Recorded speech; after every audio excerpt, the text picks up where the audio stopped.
Why is Avatar The Last Airbender one of the most legendary and interesting shows?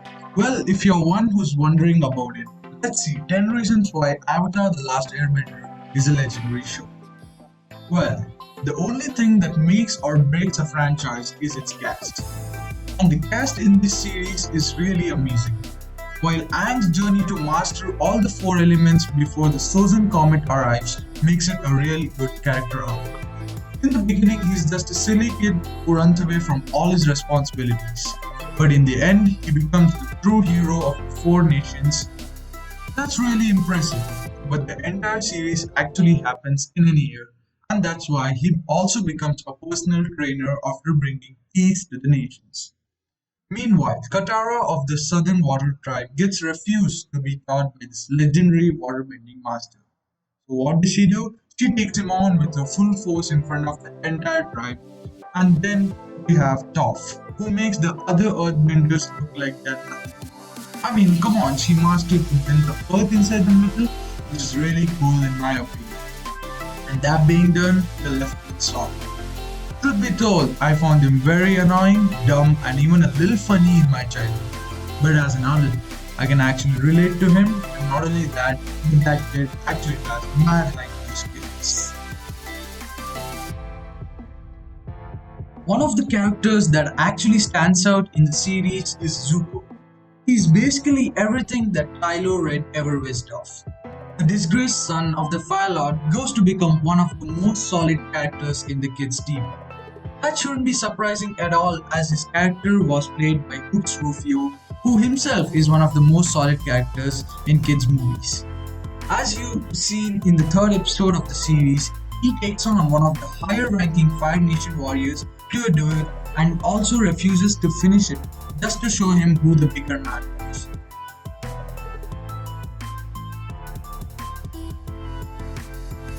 As we see, Uncle Iroh also refuses to shoot lightning at him, so Zuko dared the storm to strike him down just for practice.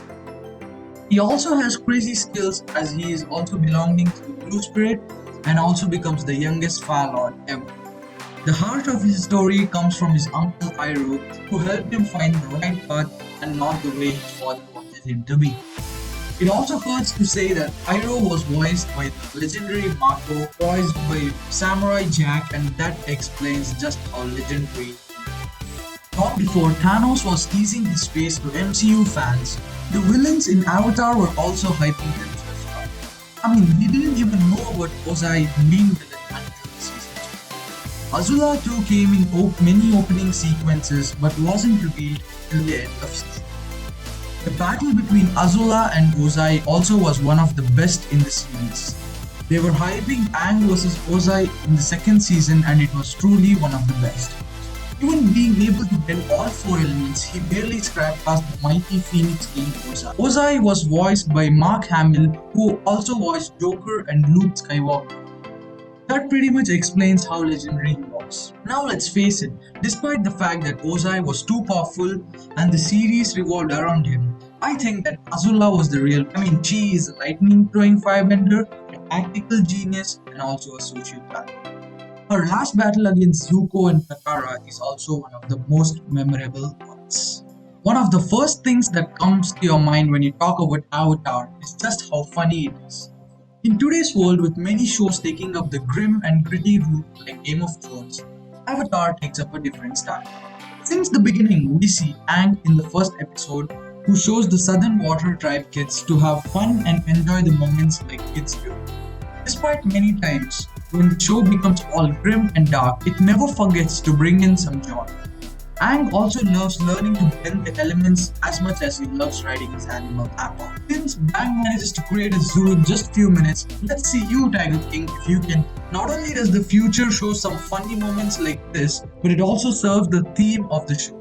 Aang has to learn from many masters in this series, but he possesses a wisdom of his own. The series doesn't show how to grow up and be like the other, rather it tells us how much wisdom is there in keeping the childlike sense of innocence and fun.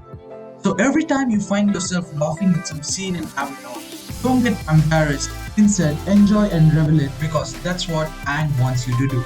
People nowadays love franchises like Star Wars, Lord of the Rings trilogy, and even the Harry Potter series, and I'm pretty sure you're a fan of at least one of them. However, we all completely forget to talk about the world of Avatar, just how cool it is. Avatar has a world that's almost as big and incredible as any other show. Almost each place they visit has its own history, from the Kyoshi Island to the abandoned air temples. The best settings in the show are the massive bending cities such as the giant city where the Northern Water Tribe exists. Almost everything is calculated in the show to make it feel lifelike. The one that gets the most attention is undoubtedly the fascinating city of Bison. The series also has many episodes in the city where we get to see the multiple perspectives of the city, like the complex and the politics to its difficult integration.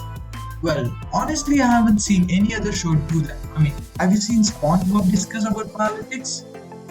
Well, the action sequences can be boring and even annoying in few series, but it's not like that in Avatar. Every bending moves and fights are based on real Chinese martial arts. Like the waterbenders use Tai Chi and the earthbenders use Hung Kar Kung Fu. The firebenders use Northern Shaolin Kung Fu and the airbenders use Agua, as seen on the screen. All of these moves were researched and assisted by actual martial arts experts. Not only that, even the non-benders like Azula's sidekick or Mei or even the Kyoshi warriors all have unique skill sets. These characters either have unique weapons like the Kyoshi warriors or use some sort of variation on martial arts, which makes it even harder for the benders. Tell me you weren't scared the first time you saw tiny fingered Katara even with waterbending. But even more than that, Avatar uses these to tell us a story. In the Blue Spirit, Aang fights together with Zuko and realizes how amazing a team they make. But hardly did he recognize they were sowing seeds for Zuko to train Aang in season 3. Well, if you are one who has binged all the series of Avatar, don't worry. Avatar has recently been working with Netflix to make a pre-adaptation of the original series.